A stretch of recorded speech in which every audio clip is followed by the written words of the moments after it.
Ready কর, আমি এক্ষুনি আসছি। কি গো দিদি, আয় আসো আসো। এই নতুন বউকে একটু দেখতে এলাম। হ্যাঁ, ওই ঘরে বসে আছে, চলো।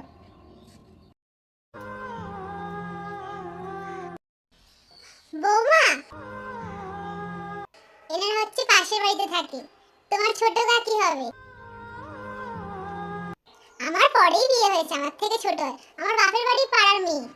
আর ইনি হচ্ছে। আহা বড় বউ, তুমি যদি সব কথা বলে দাও তাহলে আমরা কি আলাপ করব? আচ্ছা, তোমরা গল্প করো, আমি একটু কাজটা সামলে আসি। তা নতুন বউ, একটু ঘুমটা ফোমটা দিয়ে বসো। আমাদের সময় তো আমরা এত দূর অব্দি ঘুমটা দিয়ে বসে থাকতাম। হ্যাঁ, তো আমি তো আপনাদের সময় বিয়ে করিনি যে এক গলা ঘুমটা দিয়ে বসে থাকবো।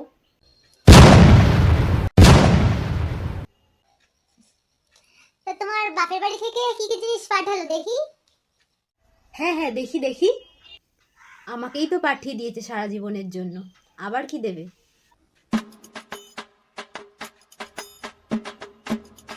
নতুন বইয়ের গায়ের রংটা একটু চাপা, বলবে যে। আমার গায়ের রংটা না হয় ভগবান দিয়েছেন, তা আপনারা বুঝি মাঠে গরু চড়াতে যান, তাই রোদে পুড়ে কালো হয়ে গিয়েছেন।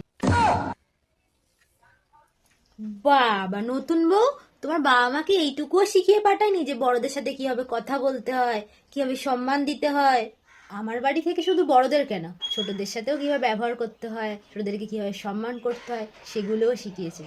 কিন্তু আপনারা মনে হয় ছোটদের সাথে কিভাবে ব্যবহার করতে হয়, কিভাবে কথা বলতে হয় সেগুলো শেখেননি। বাবা নতুন বউ, তোমার তো বিয়ে হতে না হতে এদের মুখ থেকে খই করছে। আমাদের সময় বাবা যে যা বলতে চুপচাপ মুখ বুজে শুনে নিতাম, এখনকার দিনের মতন না। আপনারা আবার ভুলে যাচ্ছেন এটা 2024 সাল, 1994 নয়। এত মুখ চালালে না সংসার হবে না। আপনারা যখন এত বছর ধরে সংসার করতে পেরেছেন তখন নিশ্চিন্তে থাকুন, আমিও পারবো। Oh no!